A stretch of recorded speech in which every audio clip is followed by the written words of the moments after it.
PJR గుండాగి చనిపోయినప్పుడు ఆయన కుటుంబానికి ఏకగ్రీవం ఇయ్యాలి అని ఆనాడు రాజకీయ పార్టీలు ఆలోచన చేసి గతంలో ఉన్న సాంప్రదాయాన్ని కొనసాగించే విధంగా పీజేఆర్ కుటుంబాన్ని ఏకగ్రీవం చెయ్యాలని నిర్ణయం జరిగింది. అందులో భాగంగానే ఆనాడు తెలుగుదేశం పార్టీ పెద్దలు నారా చంద్రబాబు నాయుడు గారు పీజేఆర్ కుటుంబానికి అభ్యర్థిని ఎన్నికల బరిలో పోటీ పెట్టకుండా ఏకగ్రీవంగా ఎన్నిక చెయ్యాలని ఆనాడు తెలుగుదేశం పార్టీ సహకరించి ముందుకు వచ్చింది. ఆనాడు చంద్రబాబు నాయుడు గారు పీజేఆర్ ఈ ప్రాంతానికి అందించిన సేవలను గుర్తించి ఎన్నికలు లేకుండా ఏకగ్రీవంగా ఎమ్మెల్యేను చెయ్యాలంటే చంద్రశేఖరరావు గారు ఎన్నికల బరిలో అభ్యర్థిని నిలబెడితే పీజేఆర్ కుటుంబం కేసీఆర్ ను కలవడానికి ఇంటికి పోతే 3 గంటలు గేటు ముందు నిలబెట్టి ఎర్రటెండలో కలవకుట్ట వెనక్కి పంపించి ఈ ప్రాంతంలో అభ్యర్థులు చనిపోతే ఎమ్మెల్యేలు చనిపోతే ఎన్నికలు తీసుకొచ్చిన దుర్మార్గుడే కసాయే కేసీఆర్ అని చెప్పి నేను ఈరోజు చెప్పదలుచుకున్నా. ఆనాడు పీజేఆర్ నీకంటే ముందు ఈ నగర సమస్యల మీద ఈ ప్రాంత సమస్యల మీద ఉమ్మడి రాష్ట్రంలో సమస్యల్ని పరిష్కరించాలని పోరాటాలు చేసిండు. అలాంటి పీజేఆర్ ఈ హైదరాబాద్ నగరానికి వివిధ ప్రాంతాల నుంచి వలస వస్తున్న ఉద్యోగాల కోసం ఉపాధి కోసం ఈ ప్రాంతానికి వచ్చిన పేదవాళ్లకు నిల్వ నీడ లేకపోతే ఉండడానికి గుడిసె తాగడానికి నీళ్లను అందించి పేదవాళ్ళను ఆదుకున్న చరిత్ర పి జనార్దన్ రెడ్డి గారికి ఉన్నది. ఈ పక్కన ఉన్న బస్తీలల్లా ఏ తలుపు తట్టినా ఏ గుండె తట్టినా పీజేఆర్ సహాయం ఏ విధంగా ఉండేనో గక్కడ మా లంబాడ సోదరులు, మా ఆడబిడ్డలు, మా లంబాడి ఆడబిడ్డలు, మా రాములు నాయకునో మా శంకర్ నాయకునో ఎవరిని అడిగినా చెప్తారు. ఈ ప్రాంతంలో ఈ లంబాడ సోదరులకు ఆనాడు పీజేఆర్ గారు ఏ విధంగా అండగా నిలబడ్డాడు. అలాంటి పీజేఆర్ కుటుంబానికి వ్యతిరేకంగా ఎన్నికల్లో పోటీ పెట్టి ఈనాడు ఎన్నికలలో ఉప ఎన్నికల్లో సెంటిమెంటును ఈరోజు రాజేయాలని చూస్తున్నారు. అందుకే మిత్రులారా, ఇవాళ ఈ ప్రాంతంలో బోడబండ కావచ్చు, ఎర్రగడ్డ కావచ్చు, యూసుఫ్ గూడ కావచ్చు, వెంగళరావు నగర్ కావచ్చు, లేకపోతే ఈ ప్రాంతంలో ఉండే ప్రతి బస్తీ కొత్తగా సమస్యలు వచ్చినట్టు ఇవాళ బీఆర్ఎస్ వాళ్ళు మాట్లాడుతున్నారు. నేను అడగదలుచుకున్న బీఆర్ఎస్ వాళ్ళను, 10 ఏళ్ళు మీరే అధికారంలో ఉన్నారు కదా, 2-3 సార్లు బీఆర్ఎస్ ఎమ్మెల్యేనే జూబ్లీ హిల్స్ నుంచి ఉన్నాడు కదా, కేటీఆర్ 10 ఏళ్ళు మున్సిపల్ మంత్రిగా ఉన్నాడు కదా, కేసీఆర్ గారు 10 ఏళ్ళు ముఖ్యమంత్రిగా ఉన్నాడు కదా, మరి ఈ సమస్యలు పరిష్కారం కాకపోవడానికి, బోడబండలో సీసీ రోడ్లు రాకపోవడానికి, ఈ ప్రాంత ప్రజలకు తాగునీళ్లు లేకపోవడానికి, మీరేసుకున్న గుడిసెల మీద కరెంటు వైర్లు పోవడానికి కారణం బీఆర్ఎస్ దొంగలు కాదా? ఇవాళ బిల్లా రంగాలు ఆటోలలో వచ్చి మీ సమస్యలు మేం పరిష్కరిస్తామని ఇవాళ బిల్లా రంగాలు చెప్తున్నారు. నేను అడుగుతున్నా, ఇవాళ తాడు లేదు, బొంగరం లేదు, తాడు బొంగరం లేనోడు వచ్చి ఇవాళ బోడబండ బస్తీని నేను అభివృద్ధి చేస్తా అని చెప్తే నమ్మడానికి ఇక్కడ ఉన్నోళ్ళంతా అమాయకులా?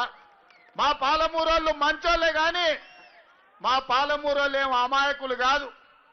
మట్టి పని, తట్ట పని, పార పని ప్రపంచంలో ఎక్కడ ఉన్నా కష్టపడి పనిచేసే మేము మంచేందో చెడేందో గుర్తుపట్టనంత అమాయకులం కాదు.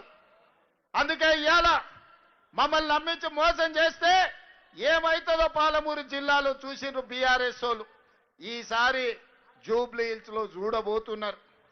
అందుకే మిత్రులారా, వాళ్ళు చెప్పే అబద్ధాలు, వాళ్ళు లేవనెత్తుతున్న సమస్యలు, దీనికి వాళ్ళే కారణం కాదా? మీరు ఒక్కసారి ఆలోచన చేయండి. 10 ఏళ్ళ అధికారంలో ఉన్న వాళ్ళు 2 ఏళ్ళు కూడా మేము పూర్తి చేసుకోలే. ఈ ప్రాంతంలో 14,159 రేషన్ కార్డులు ఇచ్చింది కాంగ్రెస్ పార్టీ కాదా? అడిగిన వాళ్ళందరికీ రేషన్ కార్డులు ఇచ్చింది కాంగ్రెస్ పార్టీ కాదా?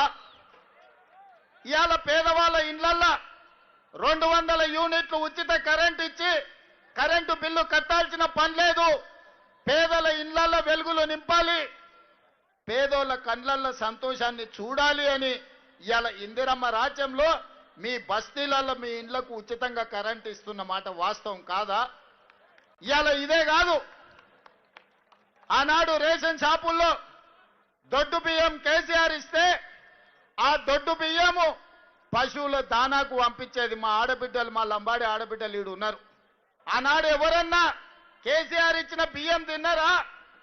మరి ఇవాళ ఇందిరమ్మ రాజ్యంలో మేము సన్న బియ్యం ఇస్తున్నాం.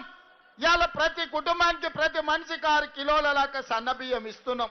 ఇవాళ సన్న బియ్యం అమ్మ తల్లిదండ్రులే కాదు, సంటి పిల్లలకు కూడా ఇవాళ అన్నం పెట్టే పరిస్థితి వచ్చింది. సన్న బియ్యం ఇవాళ మీకు అందరికి వస్తున్నాయా లేదా ఒక్కసారి ఆలోచన చెయ్యండి. దొడ్డు బియ్యం ఇచ్చినాడు, అవి ఎక్కడికో పోయేది. ఇవాళ సన్న బియ్యం ఇస్తే పేదోళ్ళు 4 బుక్కల బువ్వ తింటున్నారు కష్టపడి. ఇదే కాదు, మా ఆడబిడ్డల వెనకాల చాలా మంది ఉన్నారు, వేలాది మంది మా ఆడబిడ్డల ఆశీర్వాదంకి వచ్చారు.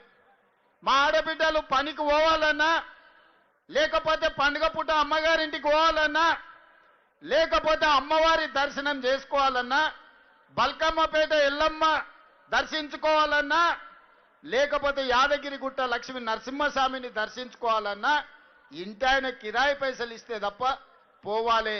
లేకపోతే వద్దులేమో మళ్ళీ దీపావళి పండుగ కోదు అంటే దసరా పండుగ కడిగితే సంక్రాంతి కోదాం అనేటోడు. ఇవాళ మా అక్కల్ని అడుగుతున్నా నేను, అక్క మీ తమ్ముడి రాష్ట్రానికి ముఖ్యమంత్రి అయినాక ఏ బస్సులన్నా ఎవడన్నా మిమ్మల్ని ₹1 టికెట్ కోసం పైసలు అడిగినరా మీరు చెప్పండి. మరి ఇవాళ మీ తమ్ముడు ముఖ్యమంత్రి అయితే రాష్ట్రం నలుమూలల భద్రాచలంలో రాముల వారిని కొలవాలన్నా, యాదగిరి గుట్టలో లక్ష్మీ నరసింహస్వామిని దర్శించుకోవాలన్నా, బల్కంపేట ఎల్లమ్మ దగ్గరికి పోవాలన్నా ఆడబిడ్డల్ని 1 పైసా లేకుండా బస్సులలో నేను ఇవాళ ఉచిత ప్రయాణం మీకు అందించిన. వాళ్ళేమంటారు, ఆటో డ్రైవర్ల పొట్టగొట్టిరు, ఆటో డ్రైవర్లకు నష్టం జరిగింది, ఇవాళ ఆడపిల్లలకు ఉచిత బస్సు రద్దు చేయమని బీఆర్ఎస్ వాళ్ళు గల్లీలలో తిరుగుతారు. గిది వాళ్ళ గలీజ్ బుద్ధి. 2014 నుంచి 1 ఆడబిడ్డకు కూడా మంత్రి పదవి ఇయ్యలే. ఇవాళ మన ప్రభుత్వంలో మీ అభిమాన నాయకురాలు సీతక్కని మంత్రిని చేసినాం, కొండా సురేఖమ్మని మంత్రిని చేసినాం. ఇవాళ పెత్తనం మీ చేతిలో పెట్టినాం. 67 లక్షల మహిళా సంఘాల సభ్యులకు ఇవాళ పెత్తనం ఇచ్చినాం. 1000 ఆర్టీసీ బస్సులు నడిపే అధికారం మా ఆడబిడ్డలకు ఇచ్చినాం. ఇవాళ జిల్లాలలో పెట్రోల్ బంకులు నడిపే బాధ్యత మీకు ఇచ్చినాం.